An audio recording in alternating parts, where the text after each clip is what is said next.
everybody, I'm back. I'm actually not going to do my usual because I am just finishing coronavirus teaching. I'm not sure if any of you have had the unfortunate experience of teaching your fifth grader anything today. Anything. I have. So I've got a 17-year-old, a 15-year-old, and a 10-year-old that are on corona lockdown, and that means that I have become a teacher overnight. And it pains me. It really does. It hurts. Like, it hurts my core. Anyhow, because of that, I need to talk to you about a few people. Number one, I miss Lauren Graves. Number two, I miss Sarah Koenig. So I have this thing called the Kirkpatrick team. There are three of us, not just me. There's three of us. And Sarah. I'm going to get you another little... Look, we are, the three of us in happier days, all together, selling real estate, doing what we love. But no, I have turned into a teacher. And I will say, teachers, I don't think anyone will ever question the fact that you guys are extremely underpaid, like bananas underpaid. So I'll join some picket line with you, whatever it takes to get you all back teaching my kids. And I am not smarter than a fifth grader. Definitely not. So today, instead of taking you to one of my listings, I haven't had the time today because I'm still learning how to use RenWeb, fax management, Zoom, FaceTime, amongst other issues, including fifth grade math. I thought I'd bring up something that has been brought to my attention every time I see someone when I'm walking on Flagler Drive or on the Palm Beach bike path. People stop me and basically, other than today, I am cleaning every inch of my house and I am reorganizing. So I thought I would bring to you today my top 7 things on what you should be doing to get your house ready for sale. Let's be honest, we're all going to be selling our houses or buying houses or leasing houses as soon as we are allowed out of our cages. That's what I'm referring to this place as right now. Me, caged with my 3 animals. And poor Dave. So, my number one suggestion is, when in doubt, paint it white. Don't paint it pink.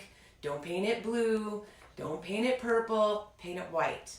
And there's like 700,000 versions of white. I don't even care. Pick one. Just paint it white. Our biggest issue when we go to sell a house is I'll walk in and I'm trying to, keep it together, and the house is great and the space is fantastic, but the house either appears really dated because you've got really dark red rooms, or they've got really old dark cornices and curtains. So my number one suggestion is, if you really are thinking about listing your house after this corona thing goes away, paint whatever it is white or make the curtains white. Just use white. When in doubt, white. The second thing is, all lamps deserve light bulbs. So when I go to sell your house, it'll look a whole heck of a lot brighter if those light fixtures have light bulbs in them. They make all different kinds of light bulbs. I don't even care if they're yellow lights. Just give me light. So now there's kind of a common theme here. White walls, lights in light bulbs. Make your room look bigger. All right, so that's my number 2. My number 3, this is going to sound like obvious, but as many inspections as I go to a year, which is at a minimum 100, maybe 150, this one kills me every time. If it's broken, fix it. Simple, right? No, not so simple. So for example, during this break, I've had a whole lot of time to examine my house and those items that are broken. I am selling my house. I know the buyer. I'm related to her, my sister. Well, my one faucet in my son's bathroom is broken. So I ordered the parts. I've got a plumber coming out tomorrow. And that's going to be fixed for my sister who's buying my house, who I could even get away with not fixing it because she's not going to inspect the house. But I can't live with it, and I do too many inspections. So if it's broken, fix it. My number 4 is, in South Florida, mow your lawn and trim your hedges. Seems simple, but no. When I come over to shoot your house for photography or videography, or I bring a buyer over for their first time, if your front yard is 4 feet tall with grass and your hedges look like, bushes from Disney, they need to be trimmed and cut. It'll look so much better. Plus, it also lets the buyers know that you care about your property. Mow your lawn, trim your hedges. Number 5, this kind of goes into the obvious one, like number 3, if it's broken, fix it. If you are going to have your home inspected one day, have your air conditioning serviced. That kind of goes for like anything that's regularly serviced, but this is the biggest one in South Florida. So there's lots of things that come up with air conditionings, like you just need Freon. But if an inspector shows up, he thinks that, or he at least makes it sound like to the buyer that you need a whole new air conditioning system, which is going to cost them like 15 grand. So instead of scaring them to death, said buyer, have your air conditioning serviced in advance and then have a report showing that you had it serviced and it works great. So if there's anything that comes up in the report in regard to your air conditioning, we've already mitigated that issue. Same goes for termites, by the way. If you have a termite bond, have your house looked at before it goes on the market. Just get some documentation that you've taken care of it. Number 6, clean your nasty grout lines. So that kind of goes with just cleaning your house in general, including your baseboards, etc. But if you have nasty grout lines, which we all have, basically it means you live in your house. Congratulations! Yay! We all live in our house. And me, there is a serious path in our house that my 3 children, my dog, and my cat all take. So if I were to list my house, I would make sure I steam cleaned the grout and probably hired somebody to come in here and pressure wash, anything that needed pressure washing. Again, it goes back to like, make it white, make it bright, put the light bulbs in, and clean it.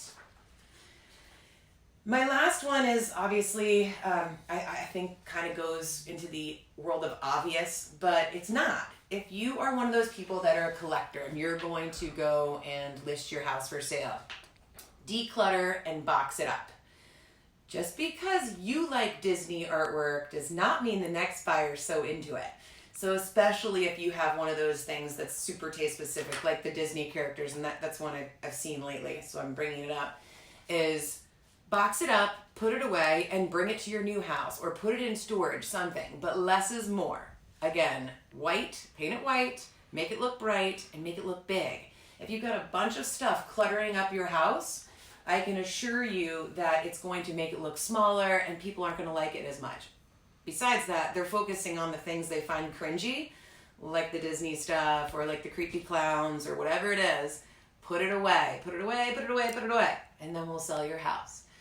So I miss these people so much. I can't even talk about it. Being quarantined from these 2 is just seriously killing me. But to clarify what I'd said before, Lauren right here with the dark hair, she's the one that is recovering from cancer. Not having a baby. I screwed that one up before. And Sarah in the middle right there, or on the side over here, she's having a baby in like 6 weeks. So both of them are not allowed near me or the rest of the world. So, God, I miss you too. I hope you all have a great day teaching your children something tomorrow together. And teacher, well, I'll see you tomorrow. Bye.